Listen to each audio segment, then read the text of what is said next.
Hey, everybody. This week on Pay Your Dues, we sit down with former NFL quarterback Brock Huard. Brock's story is one of hard work, of course, but also some real challenges that he faced along the way. He was a high school All-American. He starred at the University of Washington, and then he went on to the NFL, where he faced the toughest challenges of his football career. Through it all, though, he found community rooted in his faith, and he talks about how that really helped him to navigate those rough waters. Brock is a husband, he's a dad, he's now a seasoned analyst for Fox TV college football, and he is a great storyteller and very comfortable behind the mic. So we appreciate our time with Brock, and we'll get to it with Brock Huard.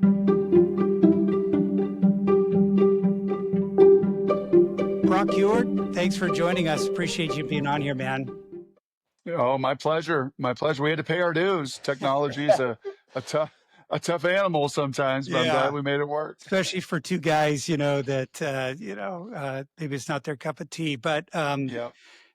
our Pierce County roots run deep. You're from mighty Puyallup, and I grew up in Buckley, or more closely, actually, South Prairie, which Puyallup's the bigger city. That was, that Yep. was a big city to us. You know that, Yeah. right? Oh, yeah. Oh, yeah. Is Buckley a suburb of Enumclaw? Is that how you kind of distinguish yourself? White River runs right through there. So we're our own. They used to be the same high school, actually, and then they Yeah. split up. But no, Enumclaw and Buckley, we've been Rivals, just rivals. The Oh, two yeah. Hornet. My mom was an Enumclaw Hornet back in the day, and my grandpa was the one-time mayor of the city of Enumclaw. So I know exactly where all your about it. Buckley kind of Yeah, find. Yes. Well, actually, my mom is a Puyallup Viking graduate. How about that? So There we go. lot of ties. But for me, Puyallup is like I said, was the big city, but also, when I was in high school, Puyallup was the mighty football force, right? And a big part of that was, so I was a sophomore, I guess, in '87. They win the state Yeah. championship. And Yeah. the man calling the shots was Mike Huard, wasn't it? Yeah. Yeah. That was Billy Joe Hobart. That was Danny Thurston. That was Steve Wolf. That was Tom Gallagher. That was Ryan Ford. That was Yeah. all the guys that, and a little ball boy out there in Yeah. '87 that would have been 9 years old in his turtleneck sweater made by grandma and his Puma purple shoes and running all over the field. And I remember that like it was yesterday. But yeah, that was my old man. That was his first state championship, and Billy Joe was quite a quarterback for Oh him. yeah. Do you remember a running back? It might have been after that, named Jim Ford. Do you remember that Oh, name? yes. Oh, So yes. Oh, yeah. Jim came from White River, and he was our Yep. best player. And he Yes. was like one of these, he was like one of these guys that had a beard in 8th grade. You know what I Yeah. mean? Like he was Yes. a man child. He just ran everybody over. He And was a running back. Yeah, yeah, he was a running he back. went to Kenny Puyallup. Fleisch. That's Yeah. right. That's right. He transferred, and Billy Joe started at Ording.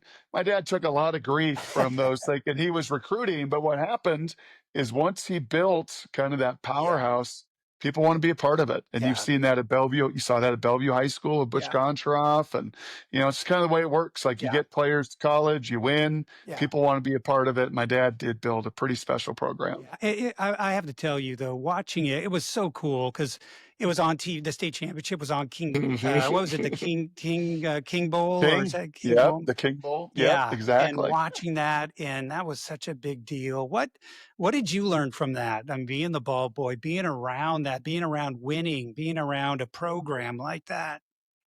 Yeah, I think so much, Greg, of my life is community.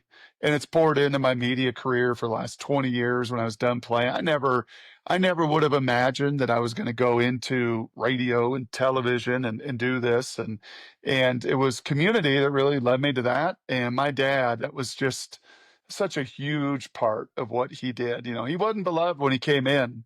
I was just chatting with him about this a couple months ago and visiting him, and he said, when he came to Puyallup in the early '80s, there was another assistant that everybody kind of wanted to get the job, but the superintendent, the AD, wanted this young whippersnapper from White Swan and Foster High School to come in, and my dad did, and He just really he did. He built a sense of pride and community. That was on a lot of our t-shirts in those 80s, and it carried forward.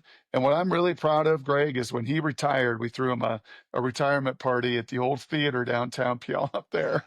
And he had no idea. It was a surprise. And I think we invited something like 500 people, and 499 came. Yeah. I mean, everybody came and wanted to be a part of it still all those years later. And Eric Curley and Kelly Susie and all these guys that played for my dad that went on to be coaches, Darren Erath. And they then went and built their own little communities and their own programs. And I think my dad's imprint was all over that. Yeah. Yeah. I mean, look, I talked on this podcast previously about the impact coaches have on our lives, and I say outside of my parents, I think the coaches that I had in football and wrestling have had the biggest impact on my life, and I just appreciate them. And I tell them that still. I stay in touch with them. I tell Hmm. them that. And for you, it was father and coach, and you navigated that. How was that for you? Well, once again, that's kind of the name of your podcast. Yeah. So, paid your dues. I got to watch Big Brother do it first, and Damon, older brother Damon, and my dad, to this day, have a much more almost brotherly relationship. And there was a little more conflict, and then the sensitive, left-handed middle child came along and was much more sensitive and didn't want that kind of conflict, and kind of learned from watching the trial and error a little bit with Damon, and my dad did probably too through that process. So a little easier for me. Damon kind of blazed the trail. I think both my dad and I learned for good and bad, better and worse, kind of the best way to navigate that, and it was super healthy. I mean, it was just you had to work, and work was not a problem for me as a perfectionist. If anything, it was I overworked and overtrained and overthought and overdid it.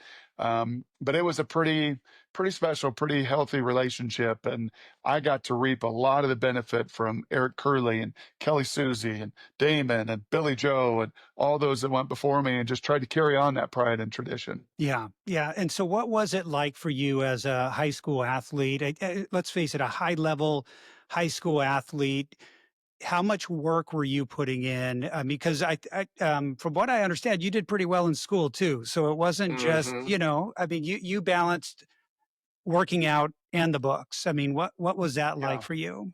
Yeah, that was just some of my nature again, for better or worse. We've got a daughter that's wired a little bit like me, for better or for worse, and having some life balance. There were stretches there where mom, had to take me to a counselor where it was like too manic, too obsessed, just too perfectionist.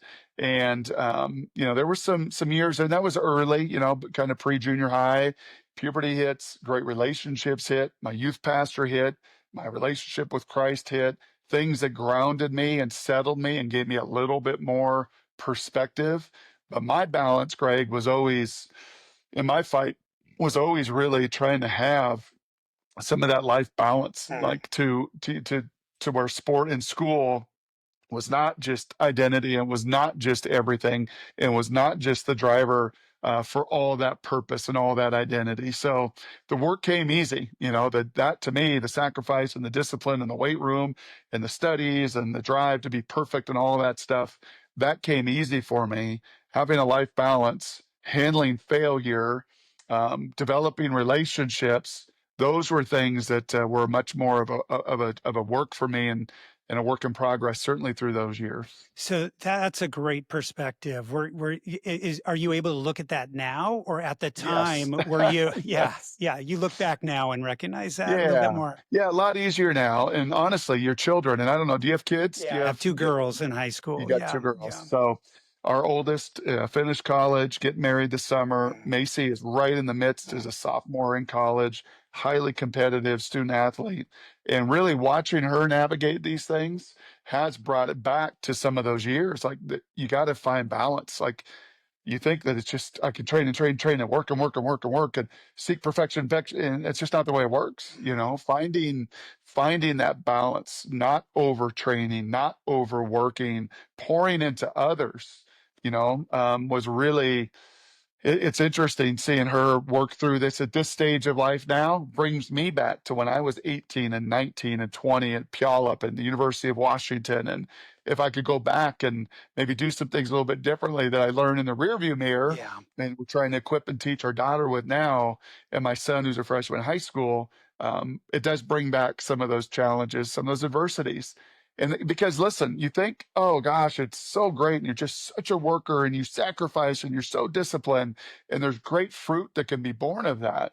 But if there isn't that balance and that ability to handle failure that you know is coming in life and coming in sport, you got to be equipped for that end of it as well.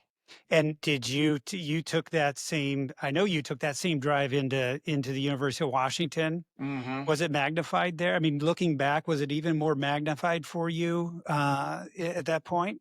A little bit. And again, thankfully, gosh, Greg, so much of my testimony is wonderful people, a youth pastor, a chaplain, our sports pastor at Athletes in Action, Mike Gunn, my wife that came in the picture my second year of college. I think the Lord knew the way I was wired and how unhealthy some of that can be in my own flesh and my own pursuits of perfection and my own drive that, again, are wonderful attributes when they're in balance, but when it's not, it can be crippling. So I would say, kind of through college, maybe my last year of college was pretty hard. A lot of adversity, a Mhm. lot of failure that I never really had as a player.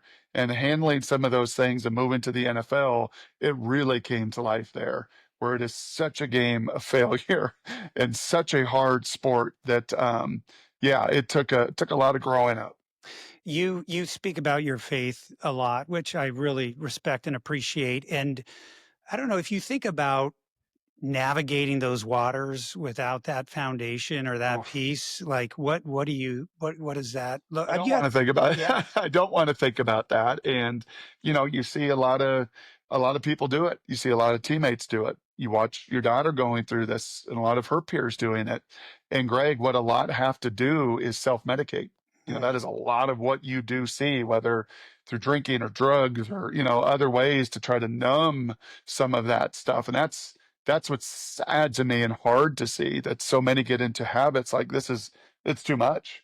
Like without my faith, it had been just crippling and way too much that I don't know, and I do know where, without a faith, a lot of folks turn to of trying to numb that pressure and numb that expectation and numb that noise and numb the outside forces that come into play. And man, I navigated that, Greg, without social media, without these phones, without these things that today's student athletes and the pressure that mounts and the expectations that mount, man, it is it can be a hard path to navigate. Yeah. And you talked about community along the way and Hmm. community in college. Well, you've had a faith community at each step, but what was that like in Yep. college with teammates or team pastors and whatnot? Oh, it was a huge part. Yeah, it was a huge part. And Scott, my youth pastor, that was kind of the first person that poured into me. And Mike Gunn, through college, was telling my daughter that's getting married this June. Like, it was really neat looking back. Both those guys did our wedding. Molly and I got married right at the end of college in May of our senior year before going to the Seahawks and tackling all the professional life and everything that's come with it. But having that sense of community was a big part of it. Going to the Seahawks and having Carl Payne, our chaplain, and John Kitna and Todd Peterson and great men of faith and conviction, and going to Indianapolis and having Tony Dungy and Eric Simpson and great men of faith on our team. It was, yeah, at every turn, certainly the Lord has provided great community and great relationship for me. Speaking of the college years, I think you have a very unique perspective, and that is you were a high level college athlete, right? NIL didn't exist then, but you're a college broadcaster now, so you're talking to players and coaches all the time, and you have kids. Your daughter's in college, your son's in high school. He'll probably be talking about this. So, your thought? Not, I don't want to get into NIL so much, but just how much it's changed, even in 5 years. It's just crazy. What's your Yeah. perspective on it? Well, and Greg, even going to youth sports and how Yeah. much and how crazy that's become, like looking back, My son Titus got to play high school basketball this year, and his team went all the way to the state title game. And he was just a tiny little freshman role player on it. Oh, he's not tiny, but his Yeah, yeah. role was really tiny.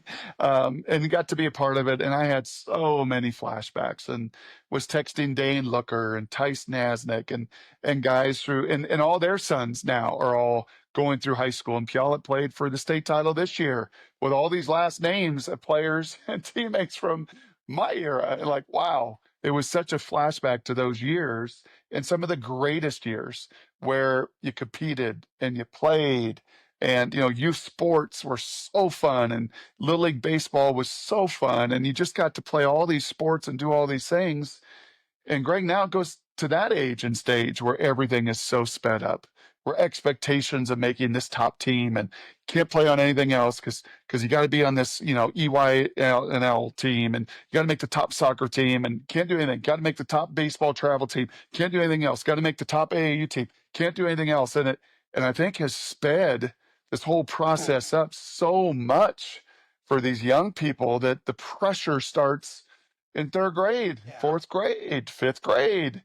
And you see a lot of unhealthy byproducts of that. You see an immense amount of burnout where kids just are super skilled, but I'm done, I quit. I don't want to do any of that. You see them reach their ceiling in their sport as a sophomore in high school, and they never get better from that. So the college career never improves, or there's not any more to gain. So I think the whole sped up process, and it's what you see in college with this NIL. And I had a former coach tell me this story, and he was working at this elite camp with some of the top quarterbacks. And if I said their names, many of them are in the NFL now. And he said it was really interesting, Brock. We got in this room and everybody just let their guard down. There was no pressure. This coach had a lot of success. So these young aspiring QBs kind of looked to him. And he said about a half hour in, I mean, all of them just in tears, like, I can't do this. It's like too much. The weight of this is too heavy. I can't carry this burden and expectation. As we're taping this just this week, I don't know if you saw the soundbite of Haley Van Lith, No, and you know that I name. do know it. So, yeah, she was Kobe Bryant, and his daughter went and visited her in Little Kashmir, Washington, right next to Wenatchee, because in high school she was the next Kobe, and carried all this because she was amazing. I remember watching her in ninth grade, going, "I've never seen a player like this." And then she goes to Louisville, and it doesn't, win championships or whatever, and you're a failure. And goes to LSU and just gets booed off the court, and it's brutal. And now she's at TCU, and she said it was really neat. She just let her guard down in tears. Like, I don't think people know, like, I was on the brink of suicide. Like, this was too much for me. I wanted to just quit. I can't do all of this. And I like getting tears thinking about that, is these young student athletes carrying that weight and pressure. And in my opinion, it's because everything has been sped up since third grade, Yeah. and you don't get to live, and you don't get to grow, and you don't get to mature, and you don't get to be the best version of you at 22. You got to be it at 14. So yeah, there's a lot of unhealthy dynamics that, while it was hard for me then, boy, I couldn't imagine with my wiring trying to handle that today. So your son is playing basketball and football. Do you think he'll keep doing the I hope multi-sport route? so. I Yeah. mean, and he's Yeah. playing baseball this Oh, good. spring, and so trying to do all three of them, which is an impossible task. Yeah. But I hope so. And I know his skill in any one of those is not as good as it could be if he was solely focused on just one. But in the scheme of things, as a human, as a teammate, what lessons learned, I think he's going to be. I know he'd be better served the longer he can do all of that. Yeah. We talk about pay your dues, and now in college, I mean, it used to be, right? You get in as a quarterback, you're a backup, and it's kind of like pay me now, I guess. I mean, and I don't necessarily fault the players for it, because I mean, it's being offered and it's in the mindset, and it just feels like a Yeah. somewhat unhealthy thing that hopefully they can get some reins on it a little bit. Well, I knew, again, Greg, so I graduate from college. I was on the little older end, and 22, whatever, and graduate, go to the NFL. And the NFL had lots of teammates, and watch them try to handle millions of dollars, and what happened with family and friends, and I mean, bankruptcy. And those numbers are really clear. Now, take 4 years off. I know a coach this year that I know very well is like, yeah, we paid this kid out of high school, over 7 figures as a quarterback to come in. He hadn't played one down of football in college. He's a really talented kid. He's a neat kid from a neat family, and I hope it really works. But if you knew it was really troubling and difficult, the numbers and data told you that at 22, 23, 24, what is it at 16 and 17 and 18? Like, Crazy. what is that going to do to speeding up a maturation and putting people in places that you're just not ready for? And then you go into the NFL. So for you, you go in the NFL, hometown Seahawks, third round pick. Mike Holmgren, first shot at GM, right? And you're his Hmm. quarterback he picks. What was that just experience Yeah. like? Blessing and curse. Hmm. I say on my radio show a bunch, and it's an ism from my father-in-law, Larry Hill's ism, that life's about trade-offs. And man, as I get older, it's amazing how much that's really true. We talked about it with kind of my makeup and the trade off of that, and the positive and the negative, and the good and the bad. And get to the NFL, and I get drafted by the hometown Seahawks. And the positive is, oh my gosh, all these roots of community from high school to college. And man, I get to foster all this community. On the negative side, I'm now in a total fishbowl of like, you got to perform in front of all of that. And the weight of that was hard for me. Handling that was difficult. And as a pleaser and a perfectionist and my wiring, trying to please Mike Holmgren and play for him and perform for him, it doesn't work. It doesn't work that way professionally. And, it just it was not his fault. It's a lot of my wiring and that makeup and the challenges of that. But holy cow, did I have 4 amazing years with Hasselbeck and Dilfer and Soren Yeah. and great teammates and great friends to this day. And go to Indianapolis for 2 years with Peyton and Tony and Marvin and all those great guys. And many of them I have relationships with. So thankfully, the relationship end was a mega bonus. The play ends was pretty crippling, and debilitating. Hmm. Um, but those roots, coming back to the very start of this, from Buckley to Puyallup, not to go Chris Egan on you, but those Yeah, but those roots for sure. that I have here are paying dividends some 20 years later doing this radio show Yeah, still. that foundation. I mean, but that foundation with your parents, goes back to that with your faith. It all Yeah. helps you through those challenges, right? I mean, that's definitely a big part of it. And the connection, obviously, with Damon in the NFL, a little ahead of Hmm. you.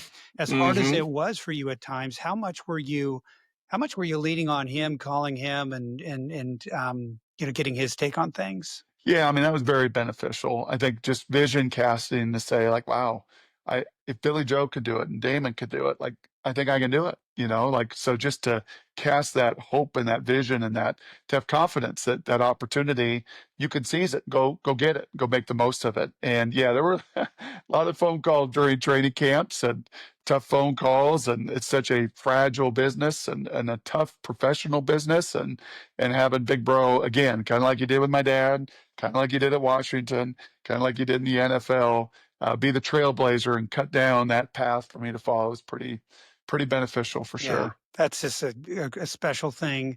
You go to Indianapolis, and I wonder, working with Peyton Manning and getting to observe him, Oh my gosh. what I have some assumptions, but I want to hear from you. What Yeah. did you observe and how he approached his profession? Yeah, I would say two things. I can't really separate Peyton and Tony. So I think there's probably a story to be told in both. And for Tony, looking at this now, and looking back through the rearview mirror over 20 years ago and all these coaches that I've been around in my working life doing broadcasting, Tony's ability in true genuine nature to treat the last man on the roster, the last man and woman in the building as the janitor, the exact same way he treated Peyton was why the culture was the way it was, and why Peyton was able to realize a Super Bowl and go to another Super Bowl there, and obviously a Hall of Fame career. I think Tony was a big part of that as a culture setter, and the respect I have for him and his ability to do that, because many will say they can do that and 99% can't do it. They just can't treat everybody that selflessly and with that much grace, and just the bones of Tony Dungy, the very foundation that he is as a human being beyond a coach, really was the culture setter. And then Peyton was wired a lot like me in just a discipline and a determination and a perfectionism. And he was just a lot brighter and more talented. And I mean, Greg, he was so, so bright. And you see that now in Yeah. his second career, like his just brain, I'd put him on a list of 4 or 5 humans in business, broadcasting, athleticism. I've been fortunate to be around. Jason Benetti is another one that I worked with for the last 3 years in the booth. Their brains they operate at a higher level than the rest of us. And Peyton's ability to absorb information and process information and spit it out and regurgitate it was just unlike anybody. Matt Hasselback and Trent Dilfer, really bright guys. And then Peyton was just Mensa from that level. It was just different. And then the work ethic and the determination, the physical toughness, and all the other stuff that went along with that brain, led him to being one of the, I think, 10 best QBs in the history of the NFL. I mean, just an amazing, amazing talent. Yeah, and you seem like a guy that really observes and takes in, Yeah. all along the way. I think For better or done worse. that. Yes. Right, Yeah, right. the analytical side. I was Yeah. just saying that to my wife today. Like, I have found a career where all of that overthinking and all that analyzing and all that processing really benefits the radio and the television, that curiosity. And it was hard as a player and got to a level professionally where it was counterproductive, truly. Like, it was detrimental that I just couldn't turn that stimulus off enough and just go play. And thankfully, Lord's provided a career where Mhm. that overstimulation and that overanalysis very much benefit me. So as you wrap up the NFL career, how hard was that? I mean, it's probably shorter than you wanted it to be. I'm assuming, and you got to Hmm. make a transition there. So how do you navigate that? Yeah, it helps. The NFL is bluntly and brutally honest, and both from a performance, if you're not doing it, or you can't do it physically. And, thankfully I had a year of trying to kind of sift through that. I stayed in shape and went for some workouts and had a final workout actually for John Gruden in Tampa Bay, where it was like, yeah, this is just, you're just done. Your body, I remember, and I've told this story a lot on my radio show, but remember that old game Operation, Hmm. where you had to take the tweezers and you couldn't touch a thing or it shocked you and the nose blew up on the little toy. And I remember doing that workout and there was a stick figure like that guy and you had to write down all your injuries through the years. And it was like, oh, yeah, this is not Marked good, up. Yeah. And then the trainer comes in, their doctor, and is measuring my one thigh to the other. And he's like, you realize, your right leg is, your left leg is like significantly smaller. And I'm like, not really.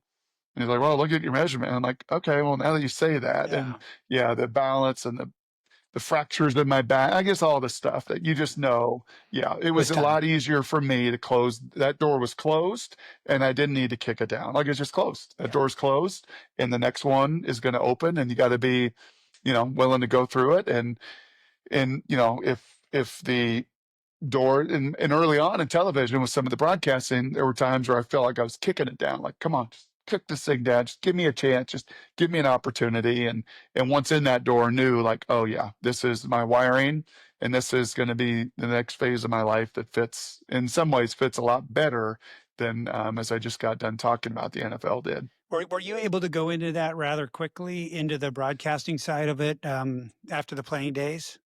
I was, and in fact, if you remember, so my last year playing was '04. '05 was that year where I was kind of staying in shape and thinking, and '05 happened to be a pretty good year in Seattle with those Mhm. Seahawks going their first Super Bowl. So the timing of that was just, a godsend. And ESPN had a lot of money at that time. Nobody was cord cutting. They needed somebody connected, and I started to do some pre and post game radio. And a lot of guys that from your former in media life and Mhm. at King and Como and Mike Ferrari and Eric Johnson and Paul Sylvie, Tony Ventrella, and Yeah. like, and just started to do this and said yes to everything and yes to everything. And old Chris Egan in the Phone Zone on Sure. Northwest Cable Sure. News. There was Yes. even a budget for that at that time. I was like, wow, this is really opportune. Looking back, really opportune timing that the Seahawks got great and got to be national. and national needed somebody local. And I had just played there and I knew everybody and I knew the things. And so it was a really neat wave of opportunity. Yeah, and get kind of community again, right? Like a new Yep. community in the broadcasting front, which I love to hear that. You also created your podcast, I think in 2017, above and beyond the intersection Hmm. of faith and sport. And I told you this when we were emailing back and forth.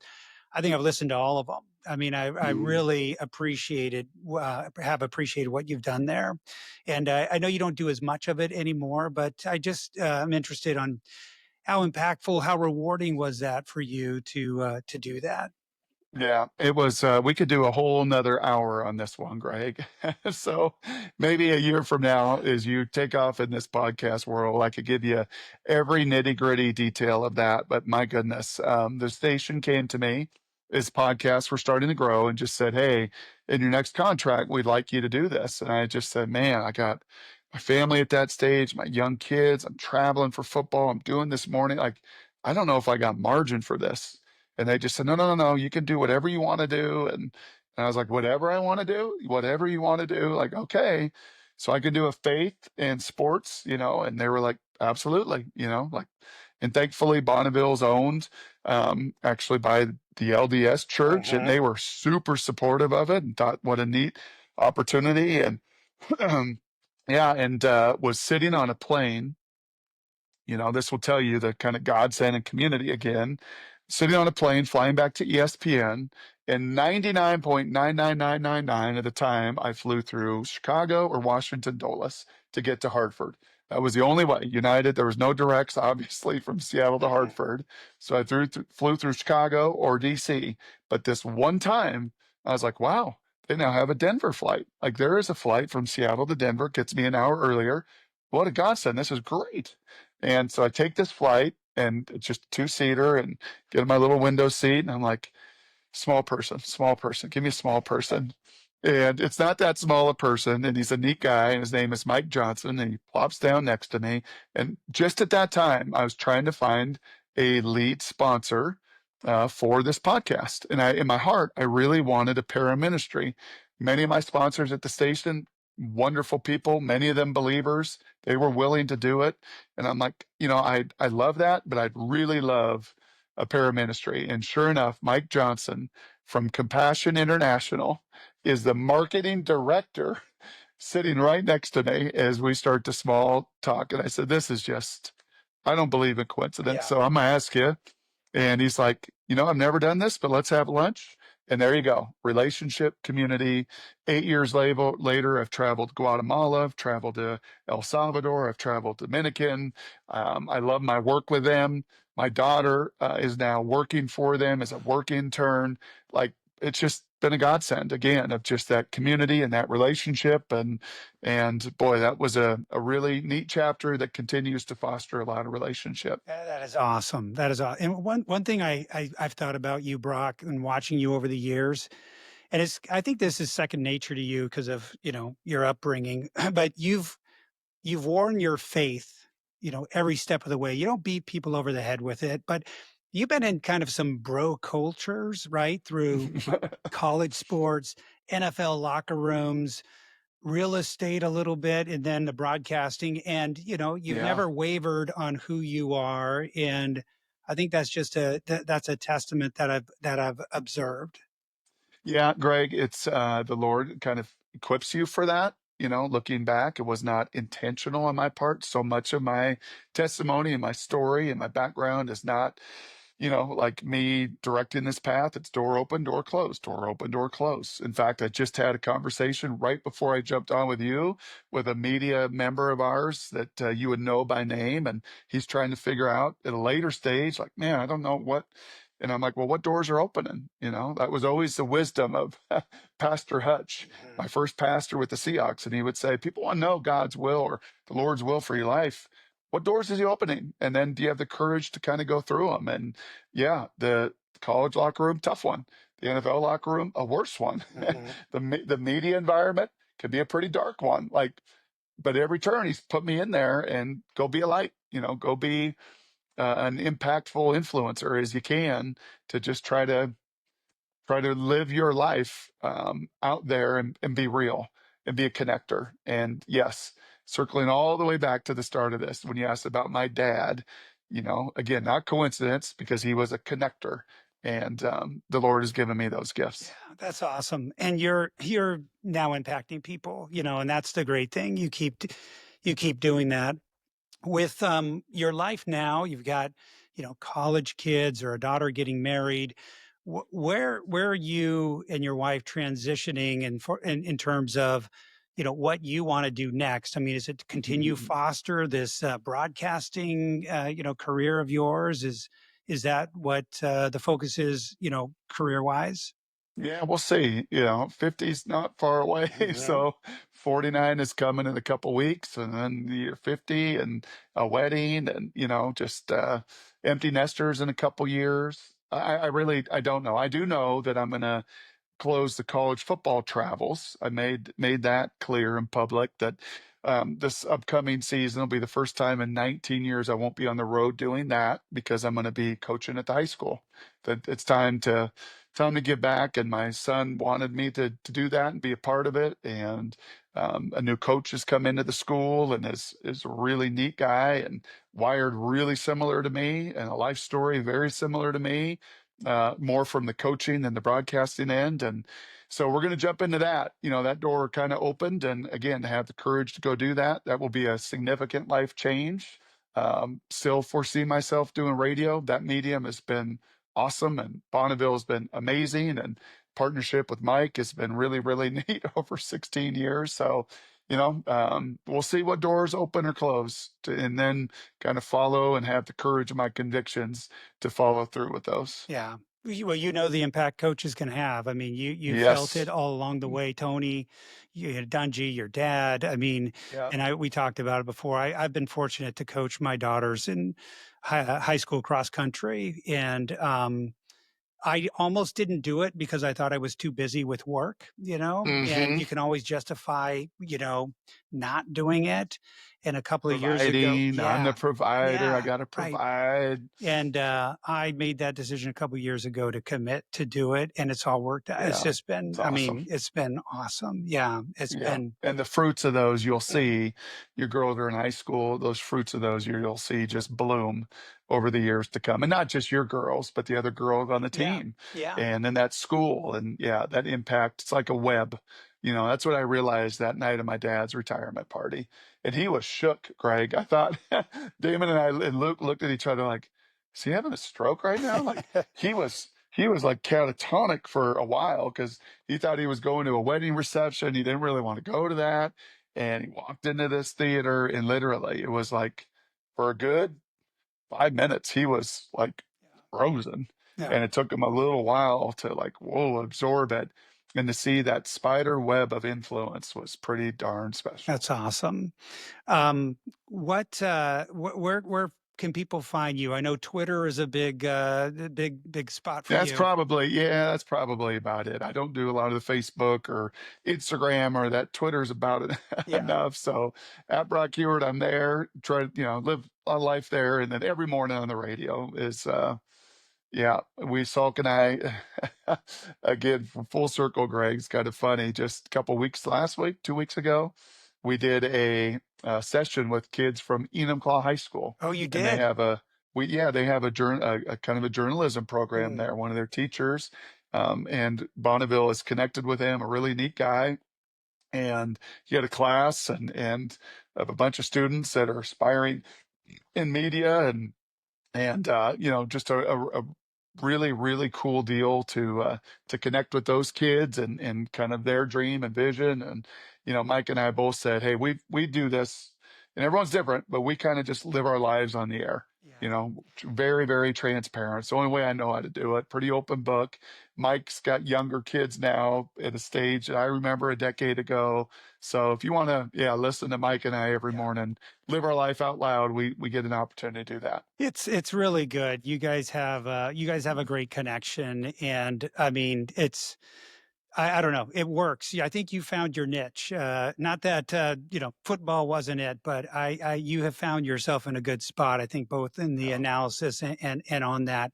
Um, final thing, you've mentioned a number of mentors, who we could call Hmm. mentors along the way. So there may not be any more, but I'm big on recognizing mentors. Is there Mm. anyone that you think of that maybe we didn't mention that, has had a big impact on you along the way? Yeah, Greg, I think we hit on a lot of them. Certainly on the faith and my walk end of it, from Scott Sears was my youth pastor, to Mike Gunn, to Mike Rohrback, the chaplain there at UW when I was there. Carl Payne, amazing to this day. We called him a couple weeks ago with my daughter, and he poured into her. I mean, just amazing roots and relationships. So every turn, Eric Simpson, the chaplain in Indianapolis, all five of those were just and still remain dear friends. And I was at a men's event that I was speaking at, and my Scott, my childhood youth pastor, was like, "Oh, let me know when it is. Love to be praying for you." So 30 years later, right, to still have those people a part of my life, pretty special. And yeah, Coach Dungy was an awfully special coach to see that it could be done. And I tell young coaches that, and some of these that I listen to, and I'm like, you don't have to do it that way. Mhm. You really don't. I watched someone win a Super Bowl doing it entirely differently, and you can be set apart and be different. So, yeah, I would, a multitude of the Dilfers and the Hassel, a multitude of friends. Kitna was an amazing guy. So, but those five, I think, in my faith walk is just impactful as any man in my life. Yeah. That's great. Well, look, Brock, appreciate the time. This not bad for a couple of guys from Pierce County. I mean, we Buckley and P Town will be Buckley and proud. P-Town did all right. All right. Well, I'll be listening and following your career, and appreciate you being on it. It was a great talk, and thanks for Well, being you here. keep doing what you're doing too, all All right. right? Like, this ain't about me. You keep doing what you're doing and impacting and influencing lives, and through the medium of media that you're super gifted at, and coaching and being a dad, Mhm. like, to your young girls too, is one of the most special things you'll get a chance to do. So keep doing it too, pal. I couldn't agree more. All right. Thanks, buddy. You bet.